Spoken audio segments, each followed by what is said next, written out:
والصلاة والسلام على من اصطفى محمد وعلى آله وصحبه وبارك وسلم وصل عليه أما بعد فأعوذ بالله السميع العليم من الشيطان الرجيم من همزه ونفخه ونفسه اهدنا الصراط المستقيم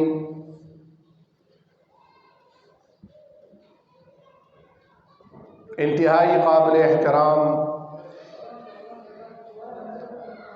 بزرگوں، بھائیوں، نوجوانوں اور معصوم بچوں،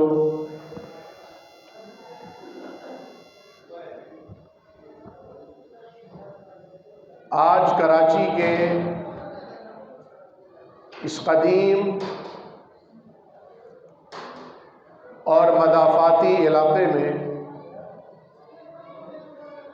حاضری کا موقع میسر آیا ہے، اور میں اس موقع کو مرحمت کرانے پر جناب اختر بھائی، جناب حسن طارق بھائی اور مسجد کی انتظامیہ، امام صاحب کا بالخصوص شکریہ ادا کرنا چاہوں گا کہ آپ سے ملاقات کا ذریعہ بنے۔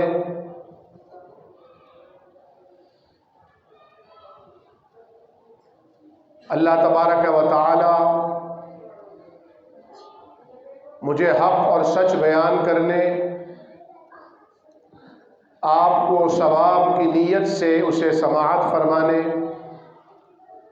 اور ہم سب کو اس پر عمل پیرا ہونے کی توفیق عطا فرمائے۔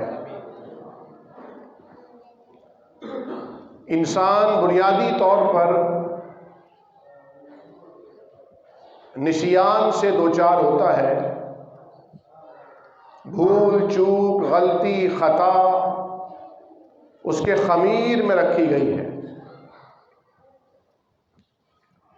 لیکن وہ انسان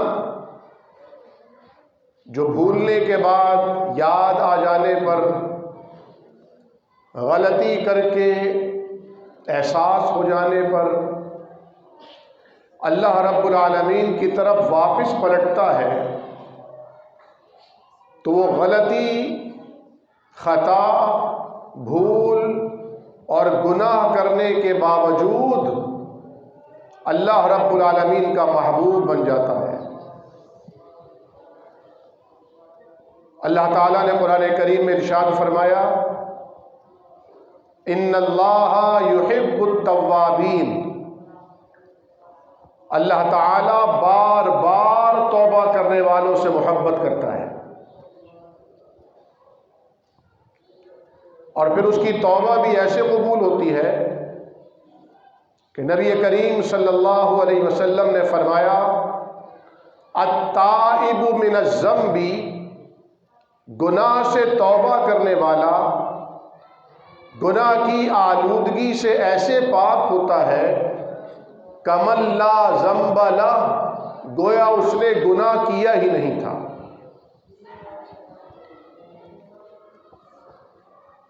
توبہ کرنے والے کو التائب کہتے ہیں۔ توبہ کے معنی ہے پلٹنا، اللہ کی طرف متوجہ ہونا، رجوع کرنا، اور جو بار بار توبہ کرتا ہے، ہر بار توبہ کے ٹوٹنے پر شرمسار اور نادم ہوتا ہے، اسے کہتے ہیں التواب۔ تو اللہ رب العالمین نے کہیں التائبون یعنی توبہ کرنے والوں کو اپنا بندہ قرار دیا، کہیں التواب بار بار توبہ کرنے والوں کو اپنا محبوب قرار دیا۔ پھر ایسے بندے بھی ہیں جو گناہ کرنے کے بعد نادم نہیں ہوتے، شرمندہ نہیں ہوتے، بلکہ گناہ پر مصر رہتے ہیں، مسلسل گناہ کا اعادہ کرتے ہیں۔ چنانچہ نبی کریم صلی اللہ علیہ وسلم نے فرمایا، بیٹا ان بچوں کو ادھر لے آؤ پیار سے، محبت سے۔ کوئی ایک بھائی چلا جائے اور پیار سے لے کر آئے، ڈانٹے نہیں، مارے نہیں، محبت سے پیار سے لے کر آ جاؤ، بیٹھو بیٹھو۔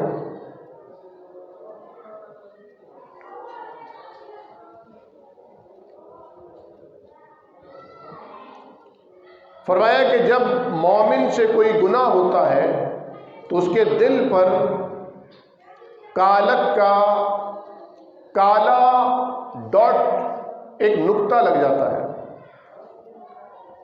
وہ توبہ کرتا ہے، وہ نقطہ صاف ہو جاتا ہے۔ لیکن جسے توبہ کی توفیق نہیں ملتی، وہ گناہ پر گناہ کرتا رہتا ہے، کالے رنگ کے نقطے لگتے رہتے ہیں، یہاں تک کہ پورا دل سیاہ ہو جاتا ہے۔ یہ وہ کیفیت ہوتی ہے جس کے بارے میں قرآن کہتا ہے ختم اللہ علی قلوبہم، ان کے دل بنجر زمین کی طرح ہو جاتے ہیں۔ قرآن تو قرآن، وقت کا پیغمبر صاحب قرآن بھی اگر ان کے درمیان ہو تو وہ اس سے بھی فیض یاب نہیں ہو پاتے، ہدایت سے محروم ہو جاتے ہیں، اس سنگلاخ پہاڑ کی طرح، بلکہ پہاڑوں سے بھی چشمے پھوٹ نکلتے ہیں۔ او اشد من الحجارہ، پہاڑوں سے بھی زیادہ سخت ہو جاتے ہیں۔ اللہ تعالی ہمیں ایسے دل سے محفوظ اور مامون رکھے جو ایسی بنجر زمین کی طرح ہو کہ آسمان سے بارش برس رہی ہو اور وہ پانی اس زمین کے لیے زرخیزی کا باعث نہ بنے۔ یہ توبہ اللہ رب العالمین کو بے انتہا پسند ہے۔ بعض ایسے بھی بندے ہیں جن سے اگر گناہ ہو جائے تو وہ سمجھتے ہیں کہ شاید اب یہ گناہ معاف نہیں ہوگا۔ اللہ تعالیٰ نے اس نا امیدی اور مایوسی سے انسان کو روکا ہے۔ فرمایا لا تقنطوا من رحمت اللہ، اللہ کی رحمت سے نا امید نہ ہونا۔ اور اللہ کی رحمتوں میں سے سب سے بڑی رحمت، اللہ کی نعمتوں میں سے سب سے بڑی نعمت، اس کے احسانات میں سے سب سے بڑا احسان یہ ہے کہ اس نے اپنے بندوں کو اپنی ذات کا تعارف اور عرفان عطا کیا ہے، پہچان عطا کی ہے۔ ہمارا رب کون ہے؟ ہم نے جو نماز پڑھی، کس کے آگے قیام میں کھڑے تھے، کس کے آگے جھک رہے تھے، کس کے آگے ہم نے اپنا سر زمین پر ٹکا دیا تھا؟ اللہ رب العالمین۔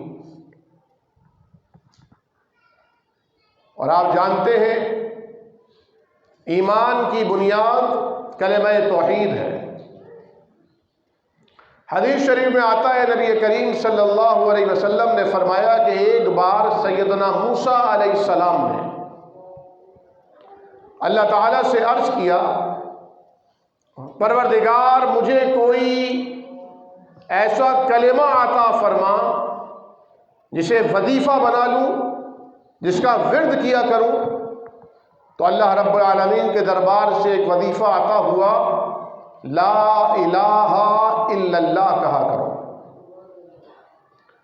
موسیٰ علیہ السلام نے فرمایا باری تعالی یہ تو ساری مخلوق پڑھ رہی ہے، یہ تو سارے بندے کہہ رہے ہیں، میں تیرا خاص نبی ہوں، برگزیدہ ہوں، صاحب کتاب ہوں، کلیم اللہ ہوں، مجھے کوئی ایسا خاص وظیفہ عطا فرما جس سے میں تجھے یاد کیا کروں. تو اللہ رب العالمین نے دوسری بار بھی فرمایا لا الہ الا اللہ کہا کرو. آپ جانتے ہیں موسیٰ علیہ السلام کی طبیعت میں ایک خاص اصرار کی کیفیت تھی. انسسٹ کرتے تھے. پھر اللہ تعالیٰ سے مکالمہ ہوتا تھا، اللہ تعالیٰ نے معجزات سے نوازا تھا تو کچھ لاڈلے بھی ہو چکے تھے. تیسری مرتبہ پھر گزارش کی، باری تعالیٰ میں چاہتا ہوں مجھے ایسا کلمہ عطا ہو جو خاص میرے لیے ہو، پرائیویٹلی، پرسنلی، خاص الخاص صرف میرے لیے. اللہ رب العالمین نے فرمایا اے موسیٰ تم اس کلمے کو معمولی خیال کر رہے ہو، اگر ساری کائنات میں مجھے ہٹا کر ترازو کے ایک پلڑے میں 7 آسمان رکھ دیے جائیں، 7 زمینیں رکھ دی جائیں، میرے علاوہ ساری کی ساری ذاتیں رکھ دی جائیں، ملائکہ آئیں، انبیاء آئیں، کائنات میں جتنے سیٹلائٹ ہیں، جتنے سیارے ہیں، جتنی دنیایں ہیں. بعض صوفی بیان کرتے ہیں دنیا میں 17,000 عالم موجود ہیں، 17,000 دنیایں ہیں. یہ سب کی سب ترازو کے ایک پلڑے میں رکھ دی جائیں اور ترازو کے دوسرے پلڑے میں یہ کلمہ رکھا جائے لا الہ الا اللہ، تو یہ کلمے والا پلڑا بھاری ہو جائے گا. ہم نے بھی اس کلمے کو بڑا حقیر خیال کیا ہے، بڑا معمولی جانا ہے. حالانکہ یہ کلمہ اتنی بڑی سپریم پاور ہے کہ زمین پر چلنے والے انسان کو رب تعالیٰ سے براہ راست رابطہ کرا دیتا ہے. لا الہ الا اللہ کہتے ہی درمیان سے غیر اللہ کے سارے واسطے، غیر اللہ کے سارے رابطے ختم ہو جاتے ہیں. رب تعالیٰ فرماتا ہے اپنے حبیب سے وَإِذَا سَأَلَكَ عِبَادِي عَنِّي، جب لا الہ الا اللہ کہنے والا میرا بندہ آپ سے میرے بارے میں سوال کرے تو اسے یہ کہہ کے اطمینان دلائیے گا فَإِنِّي قریب، میں اس کے بے انتہا قریب ہوں. اجیب دعوت الداعی اذا دعان، جب جب وہ مجھے پکارتا ہے میں اس کی پکار کا جواب دیتا ہوں. فَلْيَسْتَجِيبُوا لِي، تو دنیا کے سہاروں کو چھوڑ کر مجھے کو پکارو. وَلْيُؤْمِنُوا بِي، مجھ پہ بھروسہ رکھو، مجھ پہ یقین کرو. لَعَلَّهُمْ يَرْشُدُونَ، تاکہ تم سیدھے راستے پر چلتے رہو، ہدایت کا راستہ تھامے رہو. دنیا میں اگر کسی سے کوئی بڑا سرکاری افسر یہ کہہ دے کہ آپ بے فکر ہو جائیں میں آپ کے ساتھ ہوں، تو آپ یقین جانیے اسے اتنی طاقت، قوت، اتنا اطمینان نصیب ہوگا جو نظر آ رہا ہوگا، دکھائی دے رہا ہوگا. لیکن ہمارا رب ہم سے کہے کہ انا مع عبدی ما ذکرنی وتحرکت بی شفتاہ، میں اپنے بندے کے ساتھ ہوتا ہوں جب وہ مجھے یاد کرتا ہے اور میری یاد میں اس کے لب حرکت کرتے ہیں. اگر ہمیں یقین ہو تو اطمینان بھی آئے گا. معلوم تو ہوتا ہے ہمیں، یقین نہیں ہوتا، اور اصل چیز یقین ہے. اس لیے اللہ تعالیٰ نے یہ عقیدہ توحید سکھانے کے لیے علم حاصل کرنے کی تلقین فرمائی.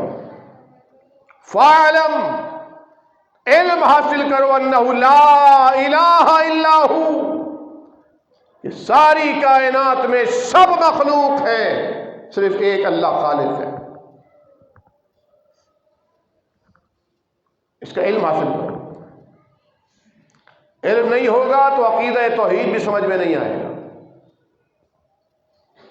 جب آپ کو یہ پتہ چل جائے کہ کائنات کا کوئی رب ہے اور وہ رب کہتا ہے کہ میں تمہیں دوست بنا لوں گا اگر تم میرے دوست بننا چاہو گے، تو پھر آپ ہر گناہ کرنے سے بچیں گے، تاکہ وہ اللہ ہم سے دوستی ختم نہ کر دے، وہ اللہ ناراض نہ ہو جائے۔ ہر کام کرنے سے پہلے آپ کا مقصود اور مطلوب اللہ رب العالمین کی رضا ہوگی، اسی کو خوش کرنا، اسی کو چاہنا اور اس کی رضا کو حاصل کرنا آپ کا مطلوب ہوگا۔ زمانہ بھر مخالف ہو، فلک بھی ہو عدو میرا، بگڑتا کچھ نہیں یا رب گر نگہباں ہے تو میرا۔ پھر آپ اپنے آپ کو روک کر رکھیں گے، آپ خود اپنے پیروں میں بیڑیاں اور اپنے ہاتھوں میں رب کی غلامی کی ہتھکڑیاں ڈالیں گے۔ کوئی آپ کو روکے نہ رکے، آپ خود رکیں گے۔ کہیں کوئی کیمرہ نہ لگا ہو، کہیں کوئی چیک پوسٹ نہ ہو، کوئی آپ کو برائی سے روکنے والا اور اچھائی کا حکم دینے والا نہ ہو، لیکن آپ کا اندر آپ کو خود نیکی پر ابھارے گا اور برائی سے روکنے کا باعث بنے گا۔ وجہ کیا ہوگی؟ کہ آپ کا رشتہ رب تعالیٰ سے جڑ چکا ہوگا۔ مومن اگر کوئی گناہ کر لے تو جب تک توبہ نہ کر لے وہ ایسا بے چین رہتا ہے گویا کوئی گرتی ہوئی دیوار ہے جس کے سائے میں بیٹھا ہے، نہ جانے کب اس پر گر جائے۔ اور منافق، حدیث شریف میں مثال دی گئی، وہ گناہوں پر گناہ بجا لاتا ہے، غلطیوں پر غلطیاں کرتا ہے، نافرمانیوں کے انبار لگاتا ہے، اور ایسے ہی اسے ہلکا خیال کرتا ہے جیسے ناک پر مکھی بیٹھی اور اس نے ہاتھ ہلا کر مکھی اڑا دی۔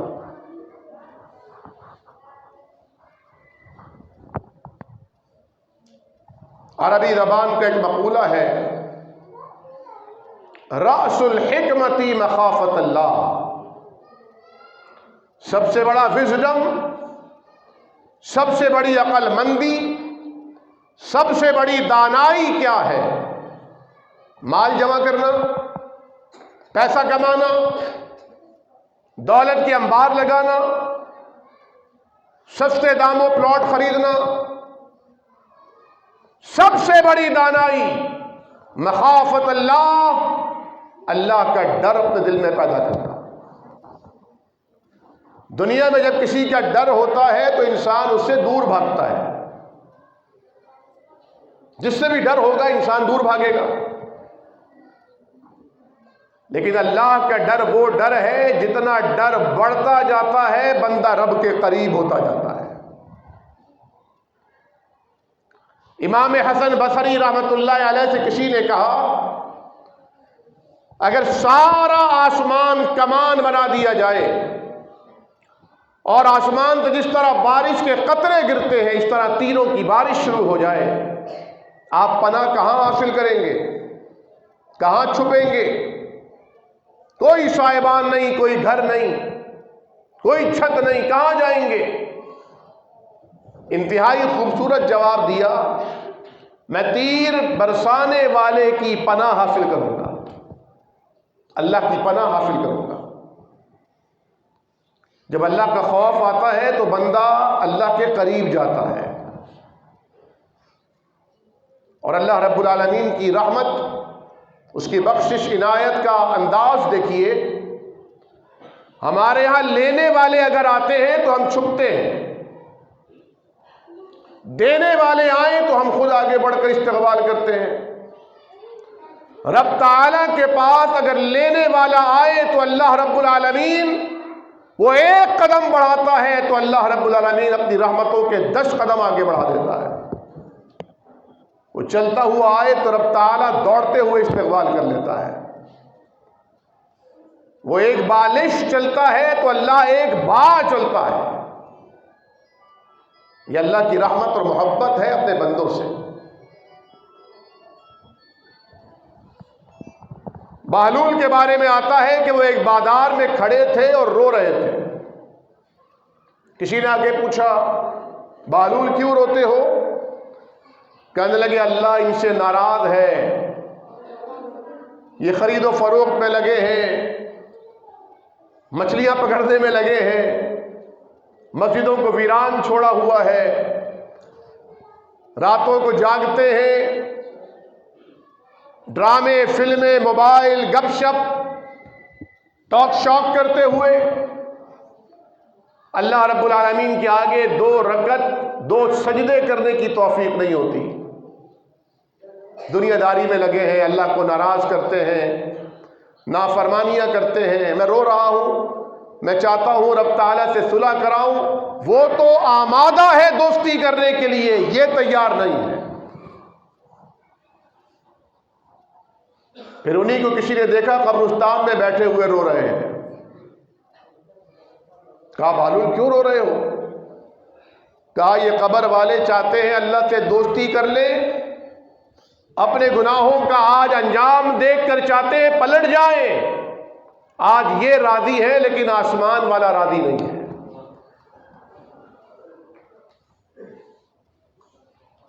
تو مومن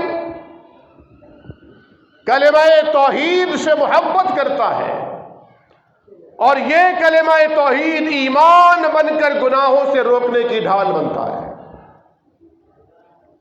قرآن کریم میں اللہ رب العالمین نے جہاں کہیں بھی تقوی کا حکم دیا وہاں پہلے ایمان والوں کو مخاطب کیا۔ یا ایھا الذین آمنوا اتقوا اللہ حق تقاتہ، ایمان والوں، بلیورز، اللہ کے ہونے پر یقین رکھنے والوں، اللہ کو ماننے والوں، جاننے والوں، تقوی اختیار کرو۔ تقوی کا معنی کیا ہے؟ برائیوں سے، گناہوں سے احتراز کرو، احتیاط کرو، بچو۔ ہماری زبان میں تقوی کا معنی ہے پرہیزگاری۔ جس کی شوگر بڑھ جاتی ہے وہ میٹھے سے پرہیز کرتا ہے۔ دل تو چاہتا ہے میٹھا کھانے کا، لیکن اس سے پیار کرنے والے اسے میٹھا کھانے نہیں دیتے۔ شوگر بڑھ جائے گی، خطرناک حد تک پہنچ جائے گی۔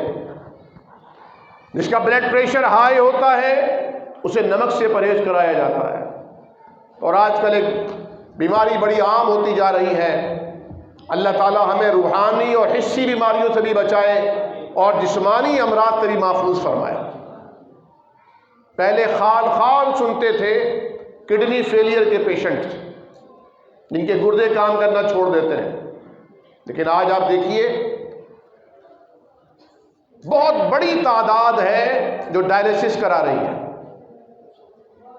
پہلے مہینے میں 1 بار کراتے ہیں، پھر مہینے میں 2 بار شروع ہوتا ہے، پھر ہفتے ہفتے ہوتا ہے، پھر ہفتے میں 2 بار ہوتا ہے، پھر ایسے ہوتے ہیں جن کا روزانہ ڈائلیسس ہو رہا ہوتا ہے۔ کتنے ایسے مریض ہیں جو آکسیجن کے بغیر، آکسیجن سلنڈر کے بغیر سانس نہیں لے سکتے، مستقل سلنڈر رکھنا پڑتا ہے ورنہ سانس نہیں آئے گی، مر جائیں گے، پھیپھڑے نے کام کرنا چھوڑ دیا۔ اس لیے اللہ پاک فرماتا ہے فَبِأَيِّ آلَاءِ رَبِّكُمَا تُكَذِّبَانِ، نعمتوں پہ نظر کیا کرو، آخر کس کس کو جھٹلاؤ گے، کون کون سی نعمتوں کا انکار کرو گے۔ اس لیے فرمایا اغتنم خمسا قبل خمس، 5 چیزوں کو 5 چیزوں سے پہلے غنیمت سمجھو۔ اس میں ایک الصحۃ قبل المرض، صحت ہے، تندرستی ہے بیماری سے پہلے۔ بیماری میں آ کر انسان وہ عبادات نہیں بجا لا سکتا جو صحت مندی میں کر سکتا ہے۔ کسی کو 103 102 104 بخار ہو جائے وہ بستر سے اٹھ نہیں سکتا، لیکن صحت مندی کی حالت میں دوڑ سکتا ہے، بھاگ سکتا ہے، پوری رات کھڑا ہو کر عبادت کر سکتا ہے، پیر اور جمعرات کا روزہ رکھ سکتا ہے۔ بیماری میں تو یہ کام نہیں ہو سکتے۔ فرمایا اس کو غنیمت سمجھو۔ فرمایا من یتق اللہ یجعل لہ مخرجا۔ جب ہم پھنس جاتے ہیں، تنگی کا شکار ہوتے ہیں، مسائل مشکلات اتنی آتی ہیں کہ جینا دشوار لگتا ہے۔ کبھی کبھی بندہ سوچتا ہے ہم جی کیوں رہے ہیں، مر کیوں نہیں جاتے؟ فرمایا ایک چیز اختیار کرو، گناہ کو چھوڑو، اللہ تمہاری تنگی کو کشادگی میں بدل دے گا، تمہاری پریشانی کو۔ بیٹا میری بات سنو، مننے میری بات سنو، ادھر آ جاؤ، دونوں بچے ادھر آ جاؤ، ادھر آ جاؤ، ادھر۔ کیا نام ہے تمہارا؟ لالا ادھر آؤ۔ یہ آپ نہیں، یہ آگے جو بچے بیٹھے ہوئے بچے، پاسا ادھر آ جاؤ، دل تراشا کھیل، بیٹھ جاؤ۔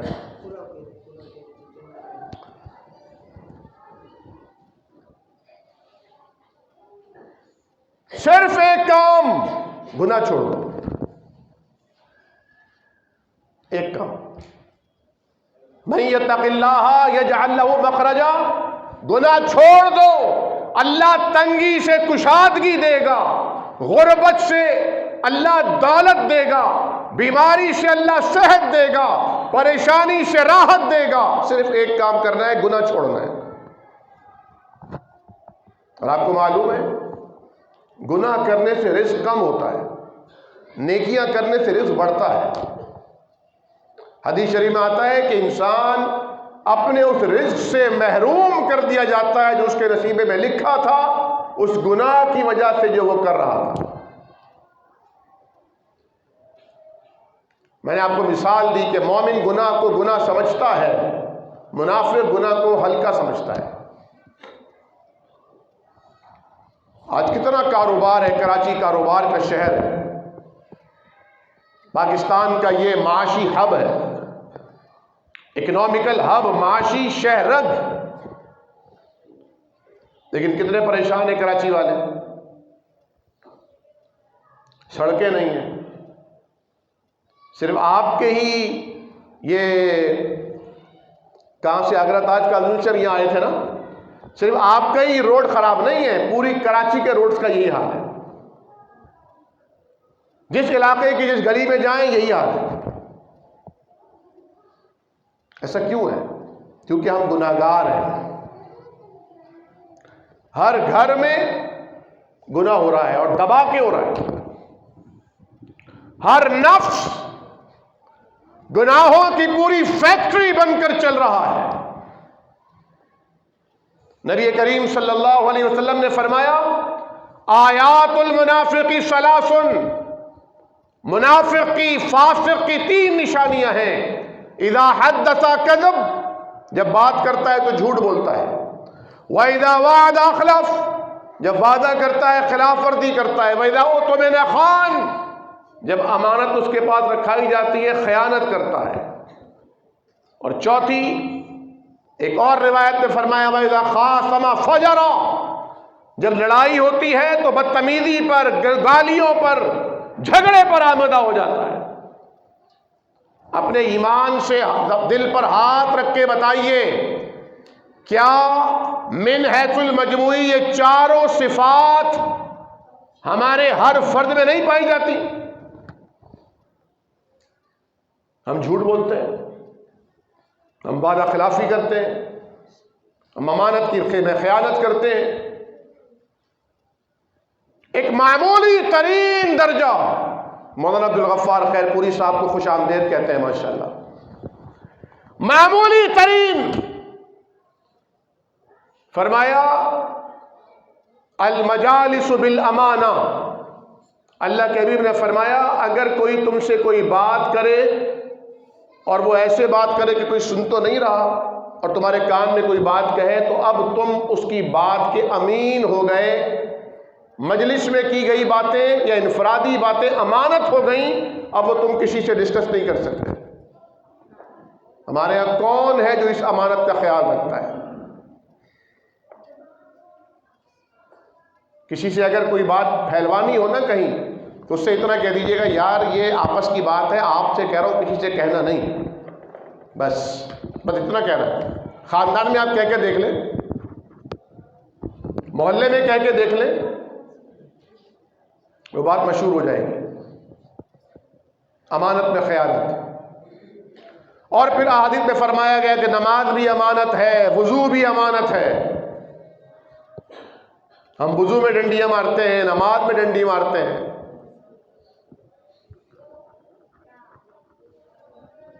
گناہ سے بچ کر انسان کی زندگی دنیا میں جنت بنانے کا رب تعالیٰ نے وعدہ کیا ہے۔ یا قوم استغفروا ربکم انہ کان غفارا۔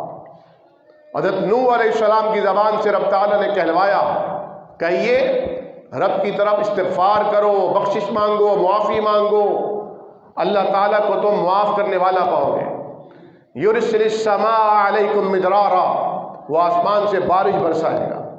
یمددکم باموال وبنین، اللہ تمہارے مال کو بھی مددگار بنا دے گا، اولاد کو بھی مددگار بنا دے گا۔ آج کل میرے سامنے ایک صاحب آئے اپنی اہلیہ اور چھوٹی بچی کے ساتھ اور رو رہے تھے آنسوؤں سے، کہہ رہے تھے اٹیک بھی ہو گیا صدمے کی وجہ سے۔ دکھ کیا ہے، صدمہ کیا ہے؟ جوان اولاد نے جینا حرام کر رکھا ہے۔ اولاد کس کی ہے؟ بیوی جہیز میں لے کر آئی تھی، اس کے پہلے شوہر کی بیٹی اولاد ہے؟ نہیں، اپنی اولاد جینا حرام کر رکھا ہے۔ رو رہے تھے اور جن صاحب سے بات کر رہے تھے انہوں نے تسلی دینا چاہیے، صبر کیجئے، سمجھائیے بچوں کو۔ انہوں نے کہا آپ کو کیا بتاؤں، روتے ہوئے کہا آپ کے بچے چھوٹے چھوٹے ہیں، آپ کو اندازہ نہیں ہوگا، جس پر گزرتی ہے اسی کو اندازہ ہوتا ہے۔ رب تعالیٰ کیا فرماتا ہے؟ یمددکم باموال وبنین، اللہ تمہاری دولت کو تمہارا مددگار بنائے گا، تمہاری اولاد تمہارا سہارا بنے گی، آنکھوں کا تارا بنے گی، دل کا قرار، چین، سکون بنے گی، زندگی میں آنکھوں کی ٹھنڈک بنے گی، مر جاؤ گے تو صدقہ جاریہ بنے گی۔ شرط یہ ہے گناہوں کی زندگی چھوڑ کر توبہ اور استغفار کا راستہ اختیار کرو۔ اللہ تمہارے لیے نہری نظام بنائے گا، تمہارے باغات کو اللہ تر و تازہ فرمائے گا۔ کام ایک ہی کرنا ہے، تقوی اختیار کرنا ہے، گناہوں کو چھوڑنا ہے۔ ہمارے یہاں جب کبھی نیا سال آتا ہے تو غیر مسلم تو ہیپی نیو ایئر مناتے ہیں، مسلمان بھی تھوڑا بہت ایک دوسرے کو کہہ دیتے ہیں ہیپی نیو ایئر، میسیجز بھیجتے ہیں۔ تو ہمارے یہاں بعض لوگ پورے جمعے کے خطبے اس موضوع پر دے ڈالتے ہیں کہ ہیپی نیو ایئر کہنا حرام ہے، غیر مسلموں کی نقالی ہے، انگریزوں کا شیوا ہے، یہ ہے وہ ہے۔ وہ دن گزر گیا اور اس گزرے ہوئے دن پر پورا جمعہ ہو گیا۔ سادگی کی انتہا ہے یہ۔ تو میں تو ایسے موضوعات پر بات نہیں کرتا، کبھی بات کرنے کا موقع ملے تو میں کہتا ہوں یہ سورج بھی ہمارا ہے، یہ چاند بھی ہمارا ہے۔ ان الشمس والقمر آیتان من آیات اللہ، یہ اللہ کی نشانیوں میں سے دو نشانیاں ہیں، ان کا اپنا وجود کوئی نہیں ہے، رب تعالیٰ کے اذن سے چلتے اور چمکتے ہیں۔ تو اس طرح شمسی کیلنڈر بھی ہمارا اور قمری کیلنڈر بھی ہمارا، لیکن سوچنا یہ چاہیے سال نیا آتا ہے، سورج بھی وہی ہے اور چاند بھی وہی ہے، کچھ تو بدلنا چاہیے۔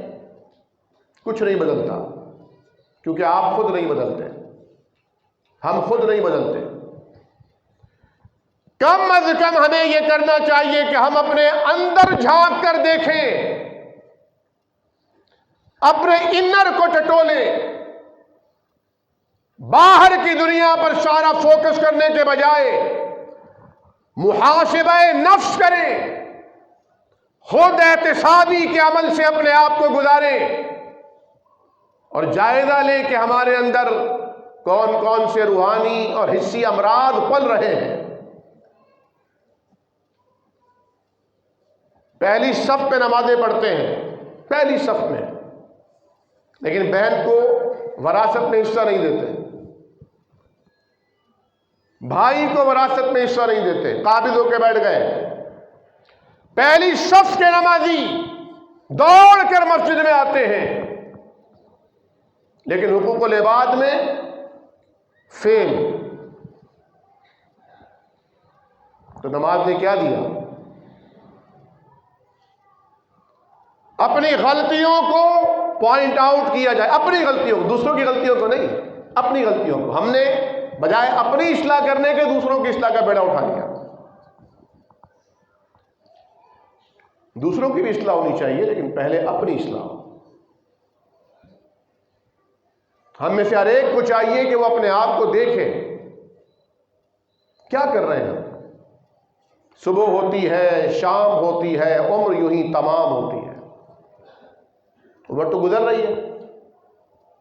ہماری بری عادتیں پختہ ہو کر فطرت کا حصہ بن رہی ہیں،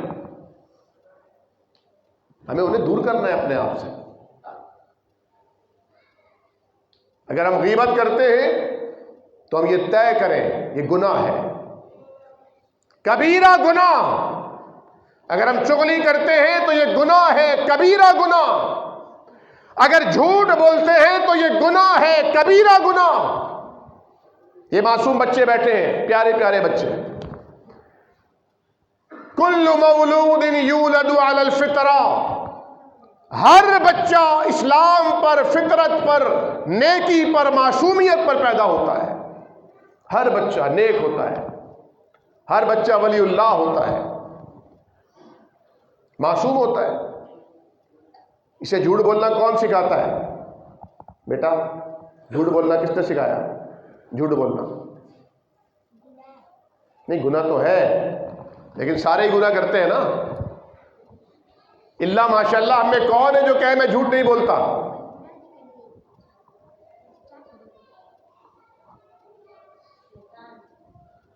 ہمیں یاد بھی نہیں کہ ہمیں پہلا جھوٹ بولنا کس نے سکھایا تھا۔ جب بچہ چھوٹا ہوتا ہے نا، بالکل چھوٹا، جب اٹھ نہیں سکتا، بیٹھ نہیں سکتا، اس وقت بھی اس کا دماغ کام کر رہا ہوتا ہے۔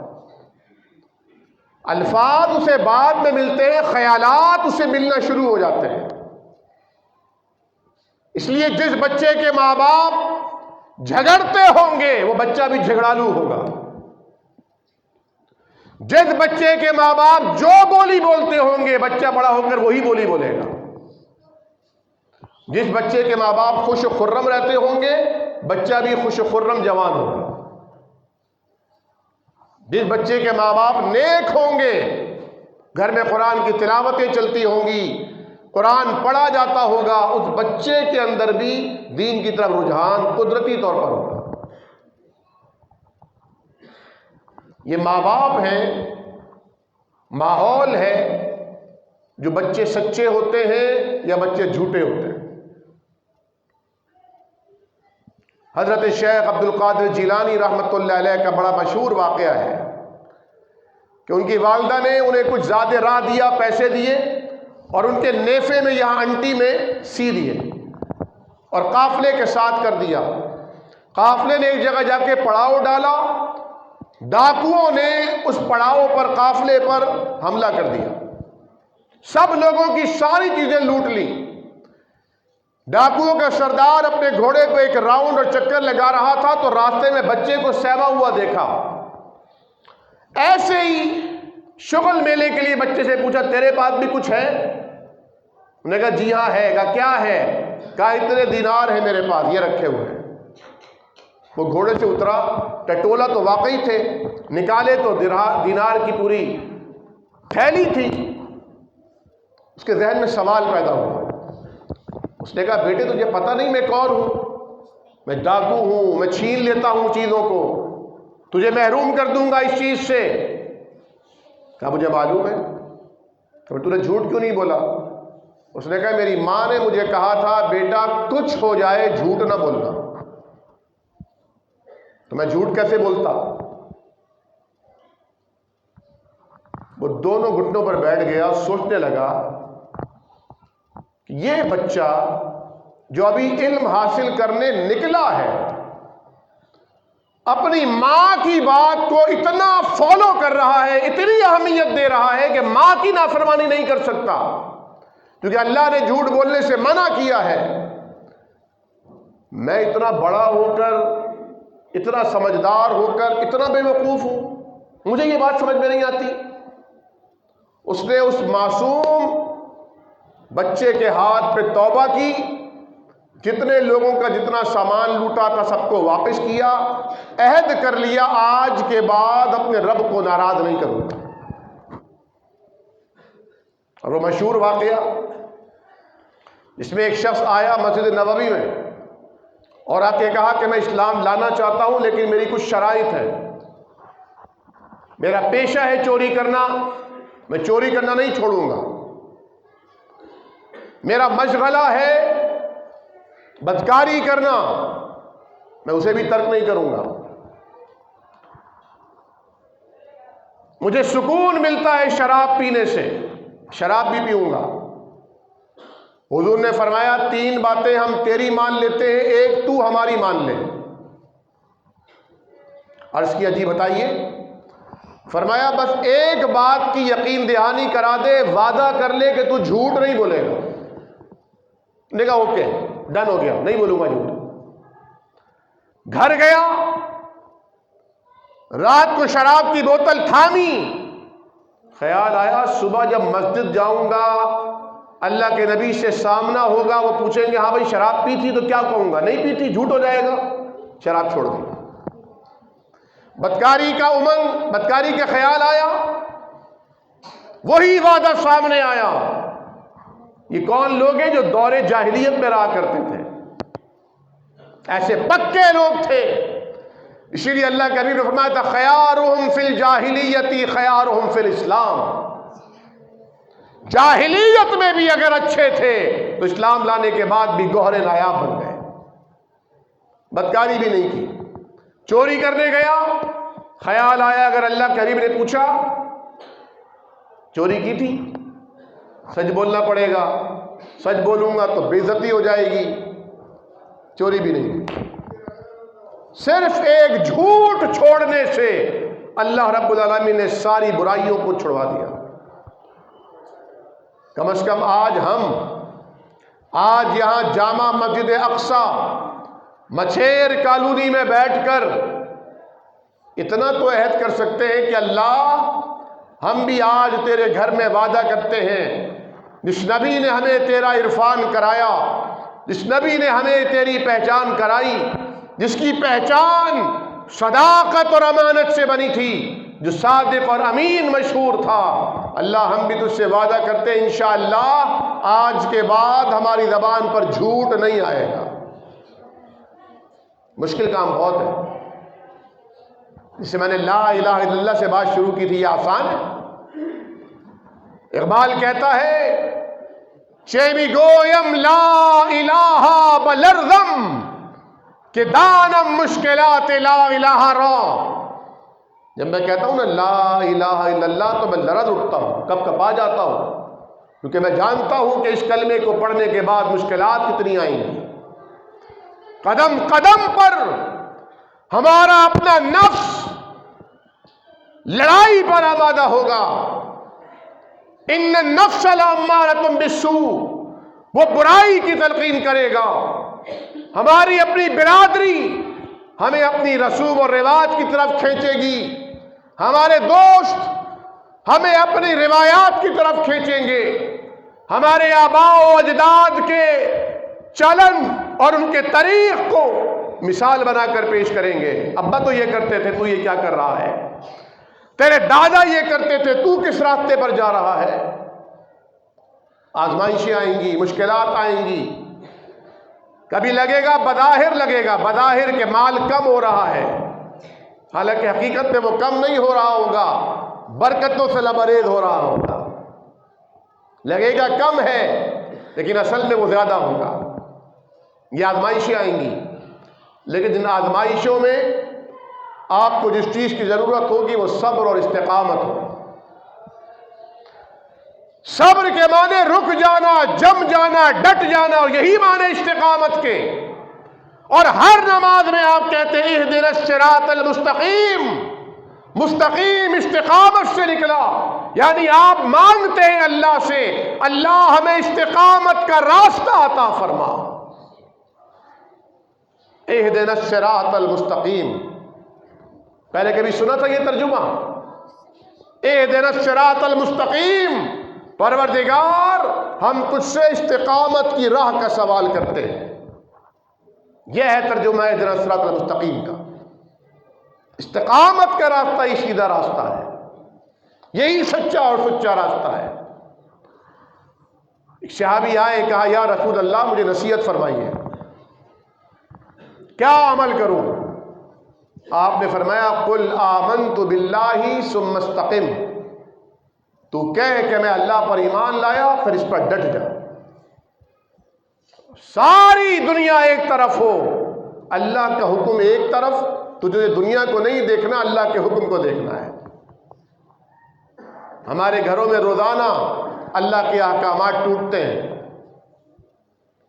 ہماری منڈیوں میں روزانہ اللہ کے احکامات توڑے جاتے ہیں، اللہ کے بلاوے کو رد کیا جاتا ہے۔ ہر روز اللہ کی طرف سے ایک ندا لگانے والا آواز لگاتا ہے، حی علی الصلاۃ، حی علی الفلاح، آؤ نماز کی طرف، ہم نہیں آتے۔ وہ کہتے ہیں آؤ کامیابی کی طرف، ہم سمجھتے ہیں نہیں، کامیابی کا وعدہ یہ جھوٹا ہے، کامیابی تو کاروبار میں ملے گی، کامیابی تو سونے میں ملے گی، کامیابی تو آرام میں ملے گی۔ رب تعالیٰ کی طرف سے اس کے گھر سے آواز لگتی ہے الصلاۃ خیر من النوم، نماز نیند سے بہتر ہے۔ لیکن ہمارا عمل چیخ چیخ کر کہتا ہے نہیں نہیں نہیں نہیں، نیند نماز سے بہتر ہے۔ کس قدر گراں تم پہ صبح کی بیداری ہے، طبع آزاد پہ قید رمضان بھاری ہے، تم ہی کہہ دو کیا یہی آئین وفاداری ہے؟ اسی کو پیار کہتے ہیں، اسی کو وفا کہتے ہیں۔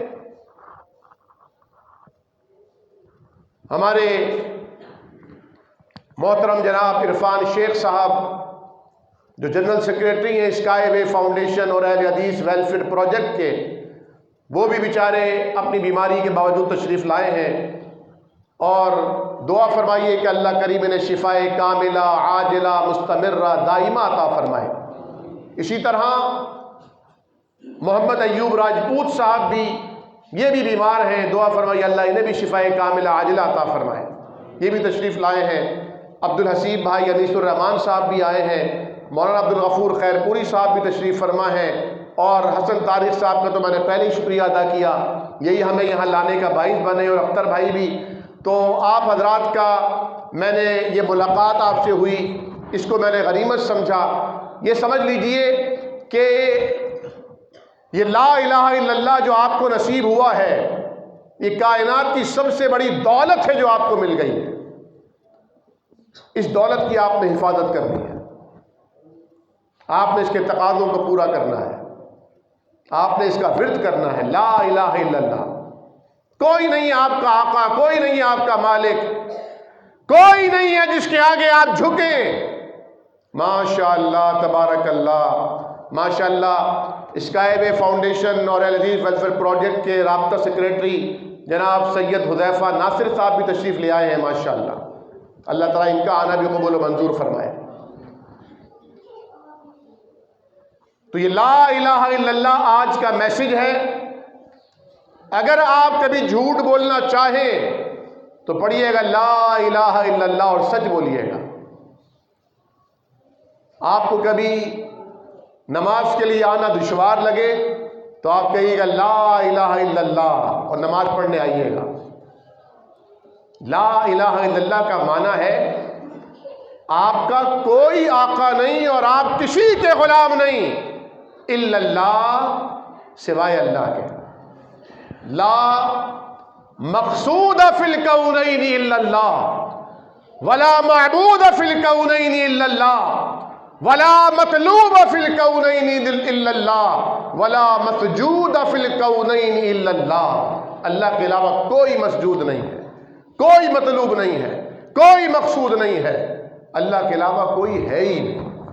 کل من علیہ فان ویبقى وجہ ربک ذو الجلال والاکرام۔ ایک بادشاہ کا ایک خاص وزیر تھا، خاص الخاص وزیر، اس نے استعفیٰ دیا اور بادشاہ کے محل سے نکل گیا۔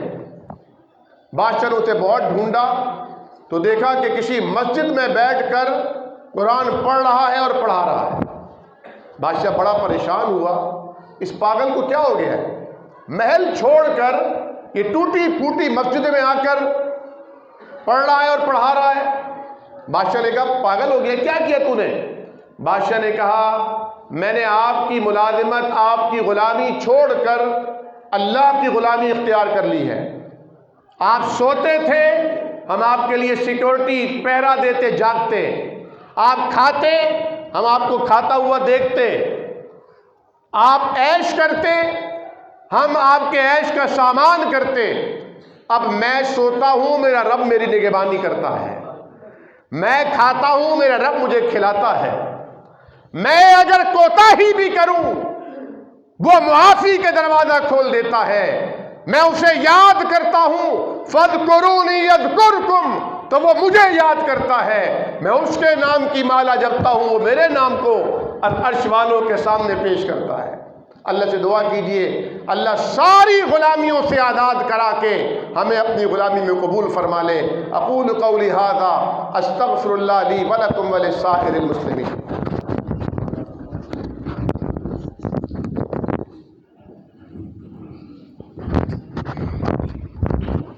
السلام علیکم ورحمۃ اللہ وبرکاتہ۔ تمام معزز مہمانوں کا بہت شکریہ سلطان